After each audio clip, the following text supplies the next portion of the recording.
राजनीति विज्ञान Saraswati group of colleges के इस डिजिटल प्लेटफॉर्म पे आप सभी का स्वागत करते हैं।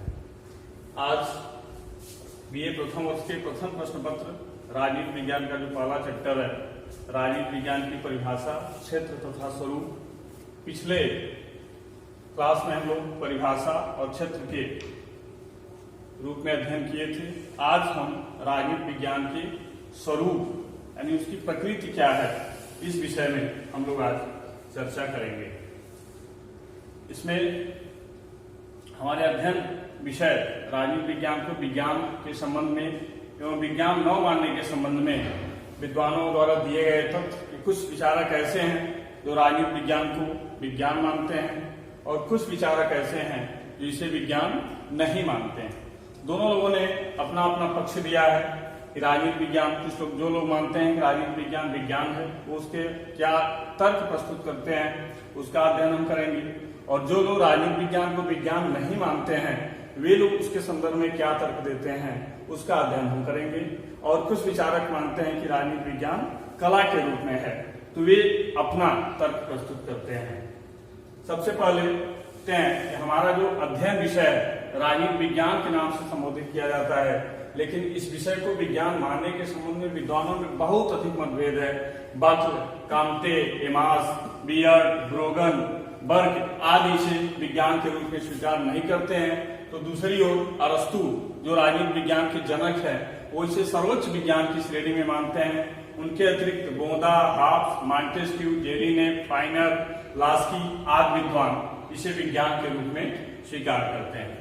अब हमको सबसे पहले ये देखना है कि जो विचारक राजनीति विज्ञान ये विज्ञान न होने के पक्ष में तर्क देते हैं, तो ये कहते हैं कि यह विज्ञान नहीं है, उनके तर्कों में सबसे पहले कहते हैं कि राजनीति विज्ञान में सर्वमान्य तथ्यों का अभाव है। सर्वमान्य तथ्य से तात्पर्य है जैसे विज्ञान में, भौतिक विज्ञान का जैसे गुरुत्वाकर्षण का बल है, उसमें कहते हैं कि जब हम किसी वस्तु को ऊपर फेंकते हैं तो निश्चित रूप से उसे वापस आना ही आना है, या गणित का 2 और 2 4 ही होना है। इस तरह के सर्वमान्य तथ्य राजनीति विज्ञान में नहीं है। इस आधार पर कहते हैं कि राजनीति विज्ञान को विज्ञान नहीं माना जा सकता है।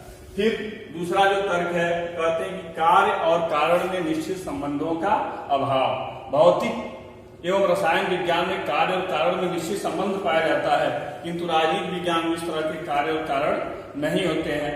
यह क्या होता है, यह अनेक पेचीदे कारणों का परिणाम होता है और क्रिया प्रतिक्रिया इस चक्र में अमुक घटना किन कारणों के परिणाम स्वरूप हुई यह कहना बहुत कठिन हो जाता है, क्योंकि इसके विषय वस्तु में मानव है। तो पदार्थ विज्ञानों की तरफ से उसी तरह से हम स्वतंत्रता पूर्वक इसके कार्य और कारणों में निश्चित संबंध स्थापित नहीं कर सकते। अतः इस आधार पर राजनीति विज्ञान को विज्ञान नहीं कहा जा सकता है। फिर पर्यवेक्षण एवं परीक्षण का अभाव। पर्यवेक्षण एवं परीक्षण का अभाव से तात्पर्य है कि जिस तरह पदार्थ विज्ञानों में हम एक प्रयोगशाला में बैठ के जिस तरह से हम लोग प्रयोग कर लेते हैं, उस तरह से राजनीति विज्ञान में प्रयोग कर पाना संभव नहीं है, क्योंकि इसकी विषय वस्तु एक मानव है और मानव का अध्ययन करने के लिए बिल्कुल, चूंकि मानव ही मानव का अध्ययन करता है, स्वयं को तटस्थ नहीं रख पाता है, तो प्रयोगशाला में जैसे पदार्थ विज्ञानों का हम एक प्रयोगशाला में बैठ के मनचाहे तरीके से प्रयोग कर सकते हैं, उस तरह से राजनीति विज्ञान में इस तरह के पर्यवेक्षण एवं परीक्षण संभव नहीं है। इस संबंध में ब्राइस का कथन है कि भौतिक विज्ञान में एक निष्कर्ष पर पहुंचने के लिए बार बार प्रयोग किया जा सकता है, लेकिन राजनीति में एक प्रयोग बार बार दोहराया जा सकता है, क्योंकि उसी प्रकार की दशाएं दोबारा पैदा की जा सकती हैं जैसे कोई नदी के एक ही प्रवाह में दोबारा प्रवेश नहीं कर सकता। तो इस तरह से हम तुलनात्मक अध्ययन करते हैं तो पदार्थ विज्ञानों की श्रेणी में राजनीति विज्ञान नहीं आता है। फिर वे कहते हैं कि मानव स्वभाव की परिवर्तनशीलता, क्योंकि मानव स्वभाव क्या है, परिवर्तनशील होता है, वह हमेशा परिवर्तित होता रहता है। प्राकृतिक विज्ञानों में अध्ययन विषय निर्जीव होते हैं, लेकिन राजनीति विज्ञान का अध्ययन विषय मानव एक जीवित, जागृत और चेतनशील सत्ता है। अतः मानव स्वभाव का प्रयोग करते समय, परीक्षण करते समय हम उस परिप्रेक्ष्य में अध्ययन नहीं कर पाते हैं जिस तरह से पदार्थ विज्ञानों का करते हैं। फिर वो कहते हैं विचारक जो ये मानते हैं कि राजनीतिक विज्ञान विज्ञान नहीं है, कहते हैं कि इसमें अचूक माप की कमी है। कहते हैं कि शुद्ध माप विज्ञान की एक विशेषता है, लेकिन राजनीतिक विज्ञान में शुद्ध माप संभव नहीं है। मनुष्यों के आयोग, आवेग, उत्तेजना, उनकी भावना, क्रोध और अभिलाषा आज को मापने का कोई मापक यंत्र नहीं है, ताकि हम इस निष्कर्ष पे पहुंच जाएं और सटीक माप निकाल सकें। अतः इस आधार पर जिस तरह से हम ताप का, गैस के दबाव का भौतिक माप कर सकते हैं, उस तरह से राजनीतिक विज्ञान में मनुष्य की उत्तेजना, उसकी भावना, उसके क्रोध को मापने का कोई तरीका नहीं है। अतः यह विज्ञान की श्रेणी में नहीं आता है। फिर कहते हैं कि भविष्यवाणी की क्षमता का अभाव। जिस तरह से पदार्थ विज्ञान में हम इस निष्कर्ष पे पहुंच जाते हैं कि अमुक समय कब चंद्र ग्रहण लगेगा एवं कब सूर्य ग्रहण लगेगा, उस तरह की भविष्यवाणी हम राजनीतिक विज्ञान में नहीं कर सकते। इसमें एक विचार जनता, कौन सी विचारों का जनता के ऊपर कितना प्रभाव पड़ेगा, इसका निश्चित आकलन हम नहीं कर सकते। या चुनाव में कौन सी पार्टी विजय प्राप्त कर रही है, इसका भी आकलन हम ठीक ढंग से नहीं कर सकते हैं। बल्कि इस संदर्भ में कहते हैं कि राजनीति में भविष्यवाणी करना मूर्खता है। फिर है कि अध्ययन विषय आत्मपरक है, वस्तुपरक नहीं। अंतिम में कहते हैं कि अध्ययन विषय जो है आत्मपरक है, किंतु विज्ञान वस्तुपरक होती है और इसकी अध्ययन वस्तु निर्जीव होने के कारण वैज्ञानिक मानवीय भावनाओं से दूर रहते हुए तटस्थता के साथ इसका अध्ययन सरलता से कर सकता है। लेकिन राजनीतिक विज्ञान का अध्ययन वस्तुपरक दृष्टिकोण अपनाना पड़ता है, अर्थात जब हम किसी पदार्थ विज्ञान का प्रयोग करते हैं तो वह एक निर्जीव है। एक मनुष्य स्वतंत्रता पूर्वक उसका अध्ययन या उसका प्रयोग कर सकता है बैठ के, लेकिन चूंकि राजनीतिक विज्ञान का विषय वस्तु भी मानव ही है और मानव का अध्ययन एक मानव तटस्थ रूप लेकर पूर्ण रूप से कर पाना बहुत कठिन है। यानी इस आधार पर राजनीतिक विज्ञान विज्ञान नहीं है। फिर जो विचारक कहते हैं कि राजनीतिक विज्ञान विज्ञान है, वह क्या तर्क देते हैं? उसमें सबसे पहले, क्योंकि विज्ञान की परिभाषा हम लोग प्रारंभ से पढ़ते आ रहे हैं, यह एक सुव्यवस्थित एवं क्रमबद्ध ज्ञान है। क्रमबद्ध ज्ञान से तात्पर्य क्या है? कि जिसमें क्रमबद्धता हो। तो इसके पक्ष में जो विद्वान विचार देते हैं वे कहते हैं राजनीतिक विज्ञान में भी क्रमबद्धता है कि हम भूत के आधार पर वर्तमान और वर्तमान के आधार पर भविष्य का चिंतन करते हैं, भविष्य का अध्ययन करते हैं। अतः राजनीतिक विज्ञान यदि इस कसौटी पे देखा जाए तो राजनीतिक विज्ञान भी विज्ञान की श्रेणी में आता है। फिर एक अध्ययन सामग्री की प्रकृति में अस्थायित्व एवं एक रूपता। अध्ययन सामग्री की जो प्रकृति है, ये कहते हैं कि इसकी अध्ययन सामग्री में कुछ हद तक अस्थायित्व एवं एक रूपता है। ब्राइस कहते हैं कि मानव प्रकृति की प्रवृत्तियों में एक समान पाई जाती है, जिसकी सहायता से यह पता लगाया जा सकता है कि किन कारणों से प्रभावित होकर मनुष्य बहुधा एक प्रकार का कार्य करता है। यह एक मनोवैज्ञानिक स्तर है कि हम इस तरह के विचार प्रस्तुत करते हैं कि उसकी प्रतिक्रिया में व्यक्ति कौन सा विचार देगा, इस आधार पे हम कर सकते हैं। यह राजनीतिक विज्ञान विज्ञान की श्रेणी में आता है। फिर ये कहते हैं कि इसमें भी सर्वमान्य तथ्य हैं। ये सर्वमान्य तथ्य हैं कि आचार्य कौटिल्य ने अपने अर्थशास्त्र में लिखा है कि यदि दंड शक्ति का दुरुपयोग किया जाता है तो गृहस्थ क्या वानप्रस्थी, गृहस्थ क्या वानप्रस्थी भी दंड शक्ति के दुरुपयोग पे क्रुद्ध हो जाते हैं, और इसके विपरीत दंड शक्ति का यदि ठीक ढंग से प्रयोग करने पर जनता में सर्वत्र धर्म का राज्य रहता है। इस आधार पर कह सकते हैं कि राजनीतिक विज्ञान विज्ञान है। फिर कहते हैं कार्य और कारण में पारस्परिक संबंध भी है। यदि हम कार्य और कारण के दृष्टिकोण से देखते हैं तो इसमें सामान्य परिणाम निकाले जा सकते हैं। शासकों को बिना किसी प्रतिबंध के शासन शक्ति प्रदान कर दी जाए तो वह क्या हो जाएंगे? पथभ्रष्ट हो जाएंगे। यदि किसी भी शासक के ऊपर किसी प्रकार का कोई अंकुश न रहे, कोई नियंत्रण न रहे, तो निश्चित रूप से वह पथभ्रष्ट हो सकते हैं। नेक्स्ट है पर्यवेक्षण तथा परीक्षण भी संभव है। यदि हम पर्यवेक्षण और परीक्षण के ही आधार पर मानते हैं तो पर्यवेक्षण और परीक्षण भी राजनीतिक विज्ञान में देखने को मिलता है कि राजनीतिक विज्ञान में पर्यवेक्षण तथा परीक्षण भी संभव है।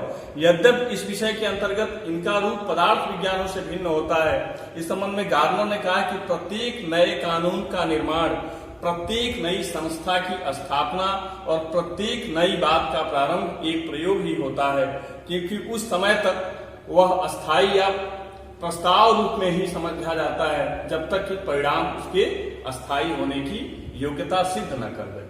अंत में हम कहते हैं कि भविष्यवाणी की भी क्षमता है राजनीति विज्ञान में। जहां तक भविष्यवाणी की बात है कि राजनीति विज्ञान में प्राकृतिक विज्ञानों की भांति भविष्यवाणी तो नहीं की जा सकती है, लेकिन हम निश्चित पूर्वक भविष्यवाणी नहीं कर सकते हैं, लेकिन संभावनाएं तो व्यक्त कर ही सकते हैं। कई बार हम लोग चुनाव में ये स्पष्ट अंदाजा लगा लेते हैं कि ये चुनाव होने के बाद किस पार्टी या किस व्यक्ति का विजयश्री होना है।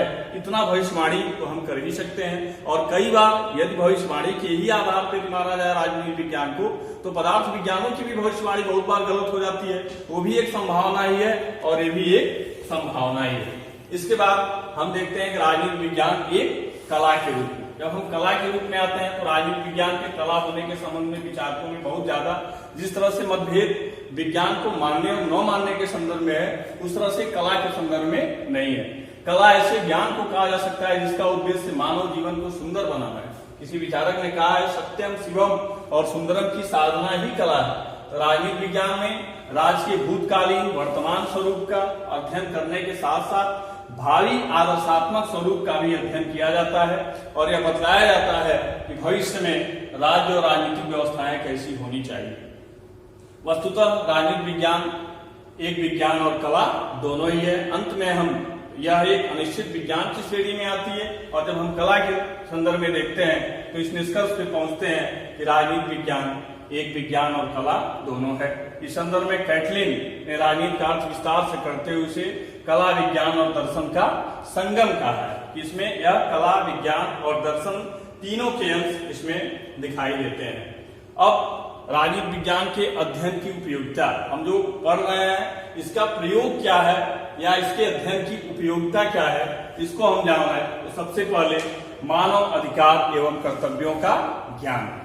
इस राजनीति विज्ञान के अध्ययन से हमें मानव का अधिकार क्या है, उसके कर्तव्य क्या हैं। अधिकारों की बात हम ज्यादा करते हैं, चाहे वो मौलिक अधिकार के रूप में हो, चाहे वो जीवन के अधिकार हो, और उनके कर्तव्य क्या हैं, इस सब का अध्ययन राजनीति विज्ञान के अंतर्गत हम करते हैं। फिर मानवीय दृष्टिकोण को उदार बनाने की बात।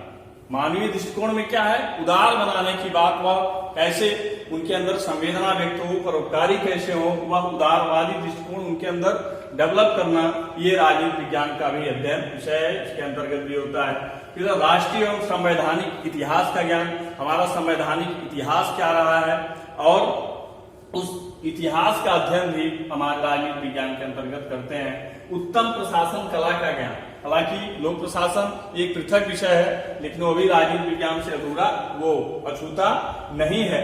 उत्तम प्रशासन कला का ज्ञान के बेहतर प्रशासन कैसे किया जाए, एक प्रशासक के क्या कर्तव्य राज्य के प्रति, राष्ट्र के प्रति उनके क्या कर्तव्य हैं, किस तरह से वह बेहतर शासन करें, इस आधार पे इसका भी अध्ययन हम करते हैं। नेक्स्ट है समस्याओं का ज्ञान, कि देश काल परिस्थितियों में वर्तमान की समस्या क्या है, उसका किस तरीके से बेहतर समाधान किया जा सकता है, इसका अध्ययन भी हम राजनीति विज्ञान के अध्ययन में करते हैं। अंत में राजनीतिक चेतना का विकास। राजनीतिक चेतना मतलब मानव के अंदर इस राज्य के प्रति, देश के प्रति उनका जो राजनीतिक चेतना वह कितना सक्रिय है, वह राज्य की गतिविधियों में उनकी कितनी भागीदारी है, इसका भी अध्ययन इसके अंतर्गत करते हैं। इससे जो महत्वपूर्ण प्रश्न है, सबसे पहले आता है कि राजनीति विज्ञान को विज्ञान नहीं मानते हैं। शुरू में हमने कुछ विचारकों का नाम बताया कि जो राजनीति विज्ञान को विज्ञान मानते हैं। ये क्वेश्चन हमेशा ध्यान देना चाहिए कि नहीं पूछ रहा है या है। इसमें पूछ रहा है कि राजनीति विज्ञान को विज्ञान नहीं मानते हैं। हमने देखा है कि अरस्तु भी राजनीति विज्ञान के जनक है, वो सर्वोच्च विज्ञान मानते हैं इसे। बोधा भी इसको स्वीकार करते हैं, हाब्स भी करते हैं। काम्टे राजनीति विज्ञान को विज्ञान नहीं मानते हैं। इसका सही आंसर होगा काम्टे। इधर राजनीति विज्ञान को विज्ञान मानने वाले विचारक, जो ऐसे विचारक जो राजनीति विज्ञान को विज्ञान मानते हैं, उसमें जेलिनेक, फाइनर, लास्की, ये तीनों विचारक राजनीति विज्ञान को विज्ञान मानते हैं। तो सही आंसर हो जाएगा सभी। ये सभी विचारक राजनीति विज्ञान को विज्ञान मानने के पक्ष में हैं। नेक्स्ट क्वेश्चन है, राजनीति विज्ञान को सर्वोच्च विज्ञान किसने माना है? प्रारंभ में ही आपने पढ़ा है कि राजनीति विज्ञान को सर्वोच्च विज्ञान, जो राजनीति विज्ञान के जनक है अरस्तु, उन्होंने इसे सर्वोच्च विज्ञान स्वीकार किया है। नेक्स्ट क्वेश्चन है, राजनीति विज्ञान को कला विज्ञान और दर्शन का संगम किसने कहा है? तो ये लासवेल, अंत में हम लोगों ने पढ़ा है, वो जब राजनीति विज्ञान को कला के रूप में अध्ययन कर रहे थे कि लासवेल ने इसे राजनीति विज्ञान को कला विज्ञान और दर्शन का संगम कहा है। नेक्स्ट एंड लास्ट क्वेश्चन है, प्रथम राजनीतिक वैज्ञानिक किसे माना जाता है? तो अरस्तु को प्रथम राजनीतिक वैज्ञानिक माना जाता है। नेक्स्ट अगले क्लास में, धन्यवाद।